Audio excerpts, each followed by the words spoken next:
seberapapun besar dosanya, iblis sekalipun, kalau ingin tobat, pasti Allah terima tobatnya. Tapi isi adek tuang lima gong. Tu kecek tuang iblis ha. Tuhan lain kau menerima tobat engkau, tapi ada syaratnya. Syaratnya Musa, padi siang kapangkanyo, paretong siang kamulainya. Saja bila engkau membuat salah dan apa sebabnya. Mulai iblis salah kutuk. Mulai iblis Allah laknat kerana enggan sujud kepada Nabi Adam. Indahlah payah-payah syaratnya kehadap Tuhan.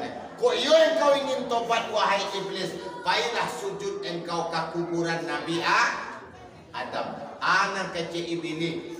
Kok ka sujud ke kuburan Nabi Adam, iyo indah dah.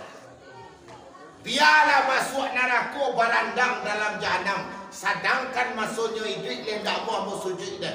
Apalagi kinilah jadi bangkai takatuna pakai hati bini. Ada orang yang takatu kini tu. Aduh. Kok kama maau kaninyo yo indah do. Mati bayi lah. Putih tulang manulang dia dalam kubur. Yo nak kade maau dia. Kok sama je iblis lah mereka. Siko le nak do dia. Ha? Mana cerita juga tangan. Takkan tahu lah boda. Kau iblis ke? Siko ada. Tadi ada je.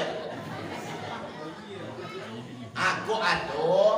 Buka hati kini-kini. Ya orang minta maaf. Walaupun orang tak minta maaf. Agiah maaf. Nak dapat hadiah serupa.